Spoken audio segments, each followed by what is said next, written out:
ቀይ ባህር ወደ አንቺ ይጣራል ኢትዮጵያ አሰብ እንደ ፀሐይ ያበራል ኢትዮጵያ ታሪክ ዳግም ሊጻፍ አዲስ ዘመን መጥቷል ኢትዮጵያ ዳህላክ ደሴት ላይ ወጋገኑ ታይቷል ኢትዮጵያ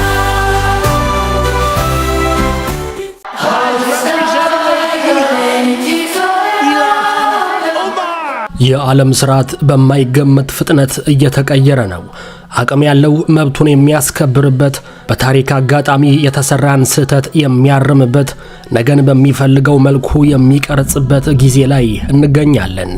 አንዳንዶች ያለንበትን ወቅት ታላቁ መስተካከል ወይም the great realignment ተብሎ ሊገለጽ ይችላል ይላሉ።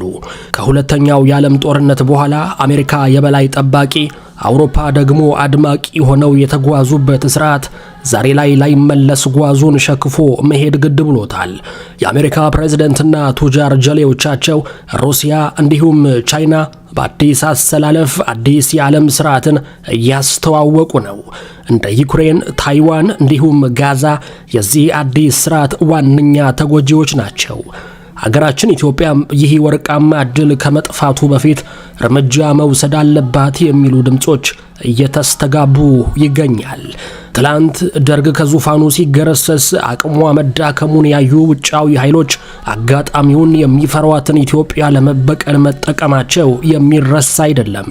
ከግብጽ እስከ ሶሪያ፣ ከሱዳን እስከ የመን ብሎም እስከ ምዕራቡ ዓለም ኤርትራ የተባለችውን ክፍለ ሀገር ያስገነጠሉት፣ ኢትዮጵያን ከተፈጥሯዊ ድንበሯ ቀይ ባህር ያቆራረጡት የዓለምን የፍትሃዊነት በመጠቀም አሰላለፋቸውን አንድ በማድረጋቸው እንደነበር የሚረሳ አይደለም። ዛሬ ኢትዮጵያ የተነፈገችውን ፍትህ እንድታገኝ ይሄ አዲስ አሰላለፍ አመቺ እንደሆነ ብዙዎች ይስማማሉ። ስለሆነም በዚህ በእጅጉ ተለዋዋጭ በሆነ ዓለም ነገ ምን እንደሚፈጠር መገመት ከባድ ስለሆነ ኢትዮጵያ ታሪካዊ ወደቧን አሰብ፣ ተፈጥሯዊ ድንበሯን ቀይ ባህር ነገ ሳይሆን ዛሬ ማስመለስ አለባት። ለመሆኑ ይሄ እንዴት ሊሳካ ይችላል?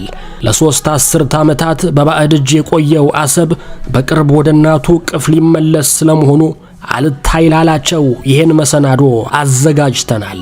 ይህንን የዩቲዩብ ቻናል ከወደዳችሁት ሰብስክራይብ፣ ብዙዎች ጋር እንዲደርስ ደግሞ ሼር ያርጉ። ኢትዮጵያ እናታችን ዞሮ መግቢያችን። መቼም ኢትዮጵያዊ ሆኖ አሰብ በታሪክ ዘራፊዎች የተሰረቀ የትውልድ መብታችን መሆኑን የሚረሳ አለ ተብሎ አይታሰብም።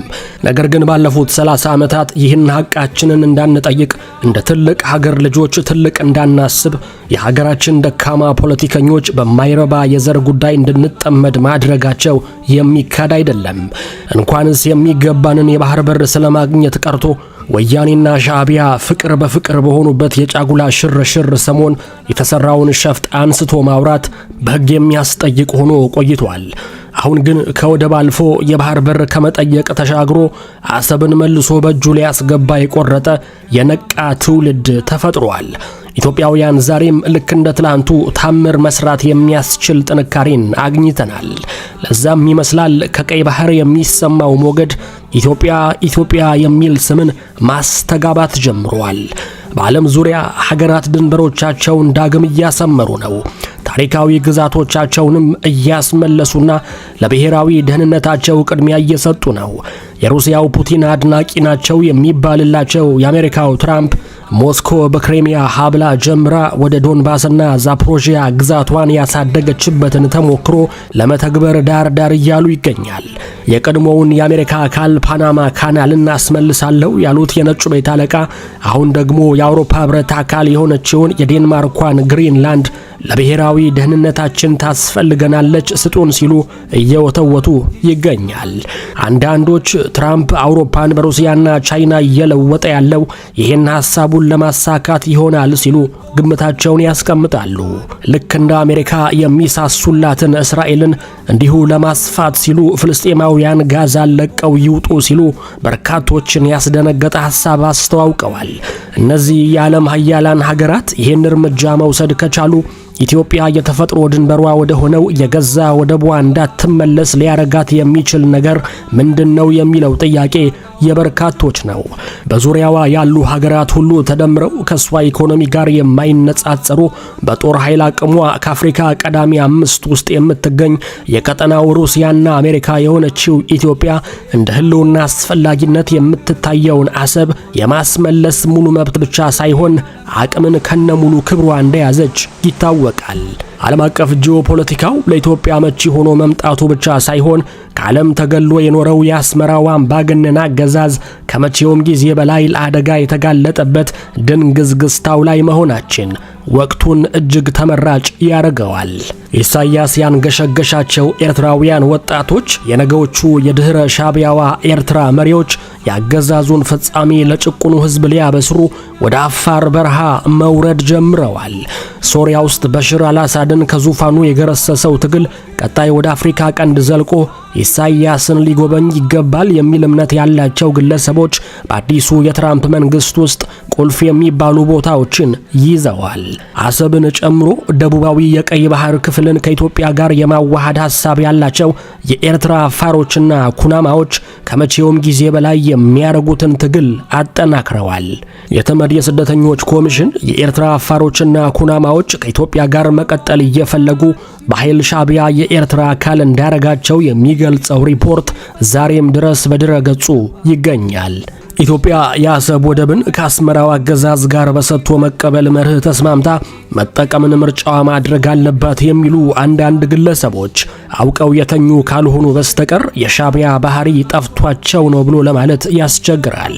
የኢሳያስ አገዛዝ የሚገባው ቋንቋ ኃይል ብቻ መሆኑን ያወቁት ሁሉ ይመሰክራሉ። ኢትዮጵያ ደግሞ ለማኝ ሀገር አይደለችም።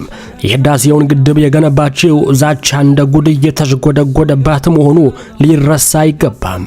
ታሪክ የሚጻፈው በደፋሮች ስለመሆኑ ከኛ በላይ ማስረጃ የለም። አባቶቻችን በአድዋ ተራሮች በጽናት ቆመው ታምር እንደሰሩት ዛሬም እኛ በዕጣ ፈንታ ዳርቻ ላይ ቆመናል። አሰብን ማስመለስ የሀገር ወዳድነት የህልውናና የልጆቻችን የወደፊት ዕጣ ፈንታ ጉዳይ ነው። ኢትዮጵያ ከእንግዲህ በሰንሰለት እንደማትታሰር ዓለም ሊያውቅ ይገባል። ዓለምም ቢሆን መምረጥ ያለበት አስመራ ካለው ወንበዴ አገዛዝ ጎን ትቆማላችሁ ወይስ ከ130 ሚሊዮን ኢትዮጵያውያን ጎን የሚለው ጥያቄ መቅረብ ያለበት ጊዜ ላይ ደርሰናል። ዓለምኛን የቀንዱ አንከር ስቴት ወይም መልህቅ ትልቅ ሀገር የአፍሪካ የፖለቲካ ካፒታል ሲል ይጠራናል። ግን ደግሞ መልህቆች ወደብ ያስፈልጋቸዋል።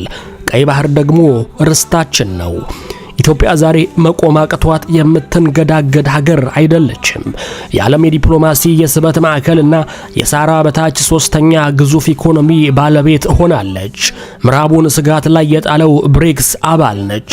ኢትዮጵያ የቻይና፣ ሩሲያ፣ ህንድ፣ ብራዚልና ደቡብ አፍሪካ ስልታዊ አጋራቸው ሆና የመጪው ዘመን መሪዎች ተርታ ተሰልፋለች።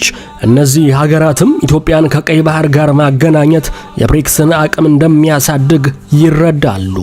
የወደብ ተደራሽነት ያላትን ጠንካራ ኢትዮጵያ አስፈላጊነት በሚገባ ይገነዘባሉ። ዓለም ኤርትራን ከሚፈልገው በላይ ኢትዮጵያን ይፈልጋል። ባለሀብቶች፣ አልሚዎች፣ ኩባንያዎችና አምራቾች $2 ቢሊዮን የማይሞላ ኢኮኖሚ ካላት ሀገር በተሻለ የስበት ማዕከሏን ኢትዮጵያ ይመርጣሉ። የቀይ ባህር አካባቢ የተረጋጋ እንዲሆን ከተፈለገ የኢትዮጵያ የባህር በር ይገባኛል ጥያቄ የሷ ብቻ ሳይሆን የዓለም የኢኮኖሚ ደህንነት ጉዳይ ጭምር መሆኑን ዓለም አቀፉ ማህበረሰብ ሊገነዘብ ይገባል።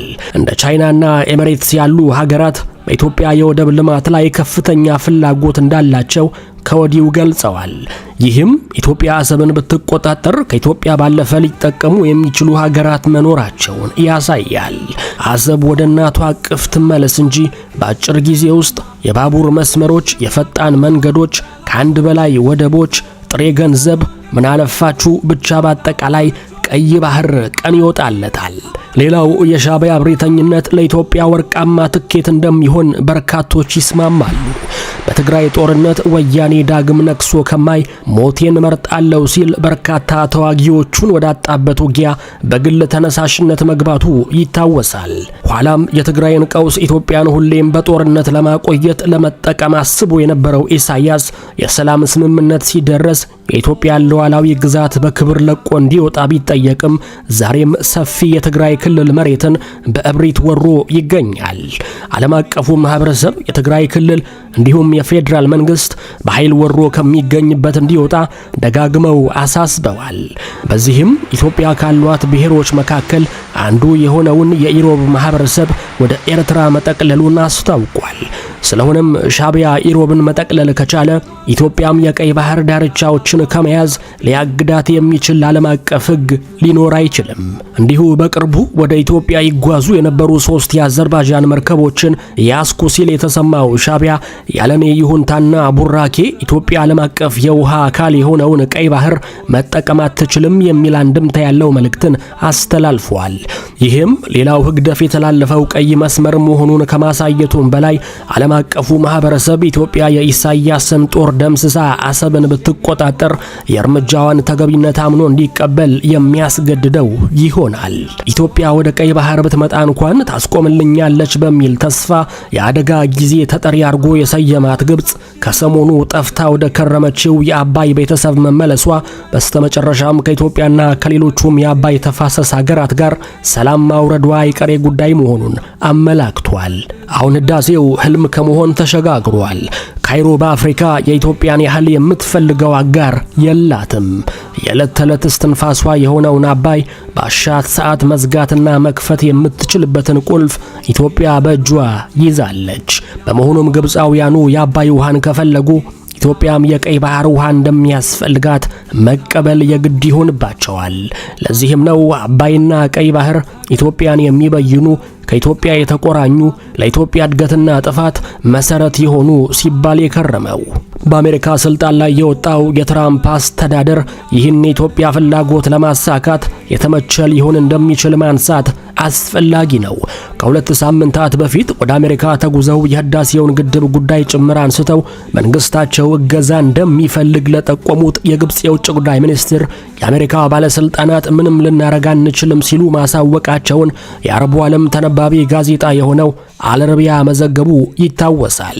ዘገባው እስራኤል በዚህ ጉዳይ እጇን ማስገባቷን ገልጾ ኢትዮጵያ አሜሪካን ለማግኘት በእስራኤል በኩል ልትሄድ እንደምትችል ፍንጭ ሰጥቷል። ይህም ማለት በአሜሪካ ፈርስትና እስራኤል ፈርስት መካከል መንግስታቸውን ያቋቋሙት ትራምፕ ከቤንጃሚን ኔታንያሁ ለሚቀርብ ማንኛውም ጥያቄ በጎ ምላሽ ያላቸው በመሆኑ ኢትዮጵያ የቀይ ባህርን ጉዳይ ለእስራኤል ካሳወቀች እስራኤል በቀላሉ ትራምፕን ልታሳምን እንደምትችል ያመላከተ ሆኗል። ሲጠቃለል የራስ የሆነን ወደብ ለማጣት 1983 ጊዜው እንደነበረው ሁሉ ዳግም ለማስመለስና ከዚህ በኋላ አሰብን ዘላለማዊ የኢትዮጵያ አካል ለማድረግ ትክክለኛው ጊዜ አሁን ነው። ደጅ የመጥናት ዘመን ጊዜው አልፎበታል። ዓለምም ተለውጧል። የጨዋታው ህጎች እንደገና እየተጻፉ ይገኛል። ኢትዮጵያ አሁን ካላወቀችበት እድሉ ዳግም ላይመጣም ይችላል። ይህ ወቅት ኢትዮጵያ በቀይ ባህር ላይ ያላትን ትክክለኛ ቦታ የምታስመልስበት፣ የወደፊት ኢኮኖሚዋን የምታረጋግጥበትና ታሪካዊ ስህተትን የምታስተካክልበት ወርቃማው ጊዜ ነው። የኛ የሆነውን መልሶ ለመውሰድ የዓለምን ቡራኬ አንፈልግም። እጣ ፈንታችን ይህ ነውና ቆራጧን እንዲሁም አልሸነፍ ባይዋን ኢትዮጵያ ማንም ሊያስቆማት አይችልም።